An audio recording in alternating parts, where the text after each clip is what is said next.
Bienvenue à une nouvelle séance de Retour à l'Hôtel. Nous étudions ce que signifie être disciple de Jésus. Dans le premier principe, on a vu venir à Jésus tel qu'on est. Donc, si vous êtes heureux, vous venez à lui.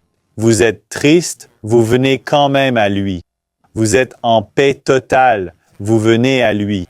Tendu, anxieux, en colère, vous venez à lui. Vous venez simplement à Jésus tel que vous êtes. On apprend aussi le vrai sens de la paix du salut en Christ.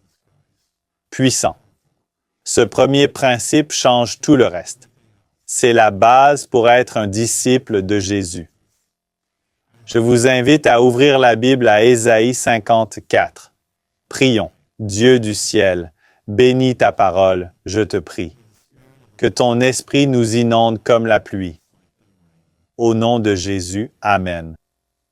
Dans Ésaïe 54, un de mes passages préférés du livre d'Ésaïe, on lit « Le Seigneur m'a donné une langue de disciple pour soutenir par une parole celui qui est las.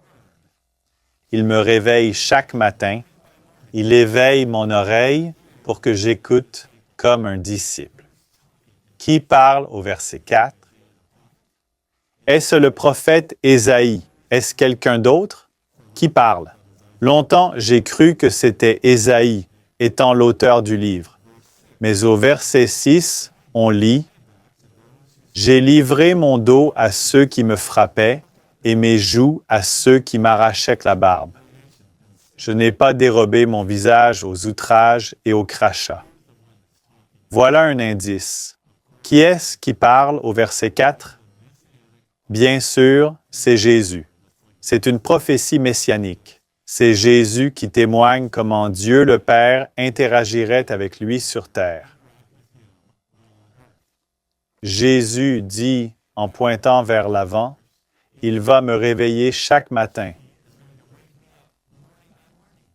Il va m'enseigner jour après jour. Je serai son disciple. » Un enseignement vraiment puissant. Pourrions-nous faire partie de cette prophétie?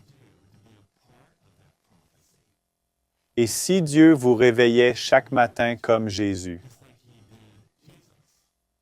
C'est une idée qui m'est venue il y a environ 10 ans. Voici comment.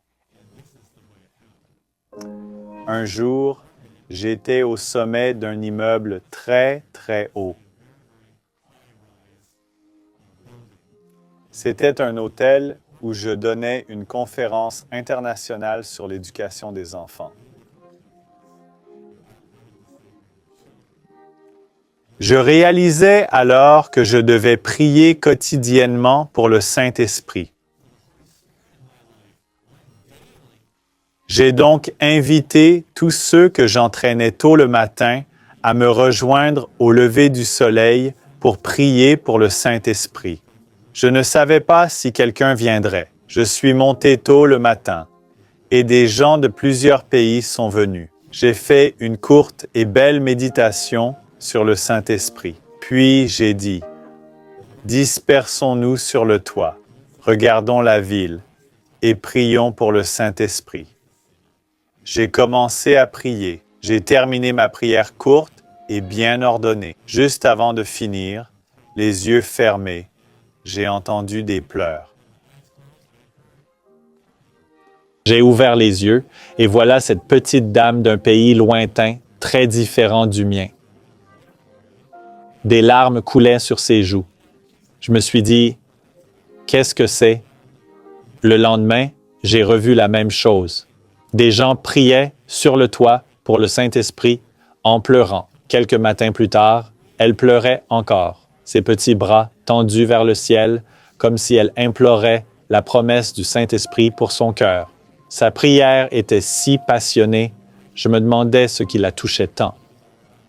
Finalement, le dernier matin, timidement, parce que je ne parlais pas sa langue, j'ai pris timidement mon traducteur et j'ai dit « Ma sœur, ai-je dit, ce n'est peut-être pas mon affaire, mais pourrais-tu me dire pourquoi tu pleures et pourquoi tu pleures devant le Seigneur quand tu demandes ce don et que tu pries. » Et elle m'a regardé profondément.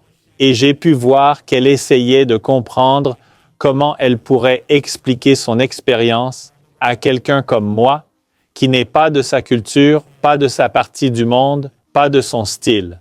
Elle a dit, en bref, « C'est ce que je vis. Je sais que toute la semaine, j'ai attendu ce jour avec inquiétude. » Elle a poursuivi, « La semaine dernière, avant de vous rencontrer ici, dans mon pays, nous avons reçu un avertissement. Je sais qu'aujourd'hui, mon mari sera emprisonné car il dirige le culte de Jésus-Christ chez nous et des gens viennent de toute la ville. » J'ai dit, « Oh, je comprends pourquoi tu pleures. »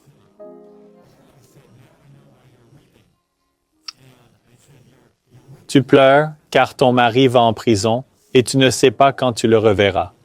Elle a répondu, « Non, vous ne comprenez pas. Je pleure en suppliant Dieu. Remplis mon mari et mes enfants du Saint-Esprit pour qu'ils restent fidèles à Jésus, quoi qu'il arrive. Je prie pour leur fidélité, pas leur sécurité. » Le soir, dans ma chambre d'hôtel, j'ai prié, « Comment puis-je vivre une telle expérience avec Jésus où être fidèle compte plus qu'être en sécurité? » En demandant à Dieu comment faire cette transition, sa douce voix m'a rappelé le texte d'Ésaïe 54 qu'on venait d'étudier.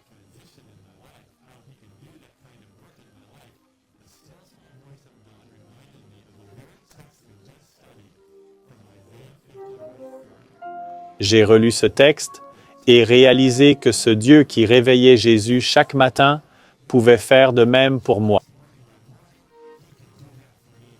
J'ai éteint mon réveil et dit à Dieu, nerveux, « Serais-tu assez bon pour me réveiller demain, comme tu le faisais pour Jésus? » Et vous savez, je me suis endormi et pendant la nuit, je me suis réveillé en pensant, « Pourquoi suis-je éveillé? Je ne devrais pas l'être. » J'ai regardé l'heure. Ah, c'était une heure horrible en plein milieu de la nuit. Et puis cette petite voix m'a dit, « Ne m'as-tu pas invité à te réveiller pour prier et lire la parole? » Alors, j'ai ouvert la Bible. Je me suis mis à prier brièvement, puis j'ai pensé, « Bof. » C'était si inhabituel pour moi à l'époque que je suis retourné au lit et me suis rendormi. Tôt le matin, je suis à nouveau réveillé. « Ah, pourquoi suis-je réveillé? » me suis-je dit. J'étais contrarié. Je voulais bien dormir. Je regarde le réveil. Il est éteint, mais je peux quand même voir l'heure affichée. Et cette petite voix de Dieu me dit, « Donc, tu m'as demandé de te réveiller pour ce moment calme avec moi, non? » « Ah oui, » j'ai dit. Je me suis levé, j'ai pris la parole, prié pour que l'Esprit la bénisse, puis j'ai commencé à lire. Je vérifiais constamment ma montre pour ne pas être en retard. Finalement, Dieu m'a repris, « Don, arrête de regarder l'heure. » Il m'a fait comprendre qu'il m'avait réveillé tôt, je n'avais pas à m'inquiéter du temps. Je devais savourer ce repas, profiter de la parole comme d'un vrai repas, pas un repas sur le pouce, mais un repas à table. Mes amis, c'était il y a 10 ans. Depuis, j'ai vécu cette belle expérience quotidienne d'être réveillé par Dieu. Le deuxième principe, honorer Jésus comme Seigneur. Chaque soir, invitez Dieu à vous réveiller pour un moment calme avec lui. Cela prépare le terrain pour que Jésus soit Seigneur.